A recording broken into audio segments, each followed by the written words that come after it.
Thank you, Mr. Chairman. Thank you, Senator Husted. And now Senator Markey. Okay. Thank you, Mr. Chairman. I'm from Boston, the home of the world champion Boston Celtics. Good luck to the Cavaliers. But we'll have a little bet in June. You stated that you want to ensure that the FDA holds the gold standard of trusted science and transparency. In order for that to happen, the FDA commissioner must also uphold the gold standard for trusted science and transparency. In your financial disclosures, you disclosed that you made over $500,000 from global appropriateness measures, LLC. The client list for that company includes companies that are interested in making money off of the healthcare system, insurance companies, hospital chains, private equity-backed companies. So can you tell the committee how much you made from those private equity and venture capital-backed companies? Senator, first of all, thank you for the question, and I enjoyed our conversation prior to this hearing.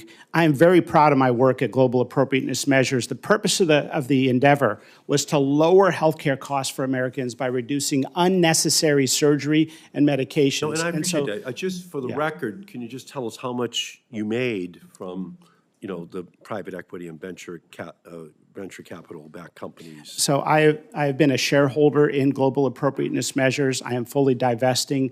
I don't have the exact numbers at my fingertips, but they were all disclosed to the Office of Government Ethics, and they are all part of the disclosure system. So was it in the millions of dollars or less? Over the period of over the course of what period of time? Over the period of time you had a relationship with them. There was revenue of that company in the millions of dollars, yes. And I am one of the shareholders of that company. And I am very proud. The best way to lower drug prices in the United States are to stop taking drugs we don't need. So I do believe in the appropriateness of care, and that endeavor was designed to create software so we can monitor. I appreciate that.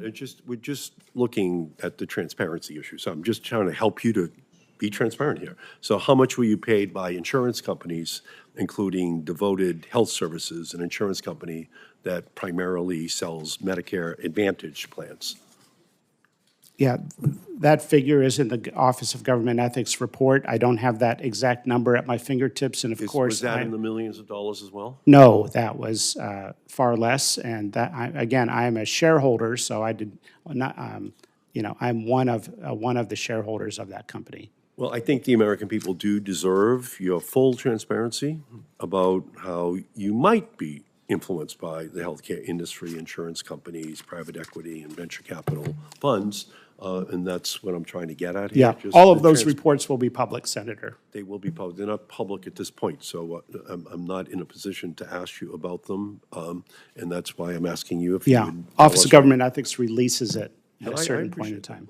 But it's not helpful for the confirmation hearing, which is essential in terms of the public understanding all of the potential, not actual, but potential conflicts of interest that might show up.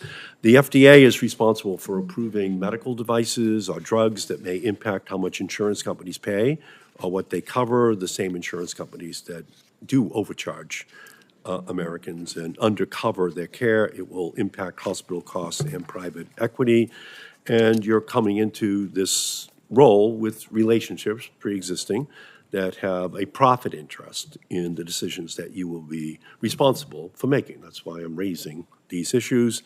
Will you commit today to not participating in any decisions that would have an impact on known clients of global appropriateness measures during your tenure as FDA commissioner? First of all, Senator, I appreciate your enthusiasm on this topic. I am one of the biggest advocates that was involved in the health insurance industry transparency of the secret negotiated rates. So I'm a big with you. The recusals that I will be taking are 100% in line with the Office of Government Ethics recommendations, which were not to resign from everything, but I chose to resign from everything to ensure no appearance of a conflict of interest. That's important for us to hear. And the same thing, will you commit today to not participating in any decisions that would have an impact on private equity and venture capital investors of those clients as well? Senator, I commit to following the Office of Government Ethics Agreement. Well, again, it's just so important for us to understand this going forward because of obviously the increasing role that those sectors are now playing, and they will be attempting to influence FDA decisions. So that's the reason why I'm raising the questions, and total transparency is absolutely necessary. Thank you, Mr. Chairman. Thank you, Senator.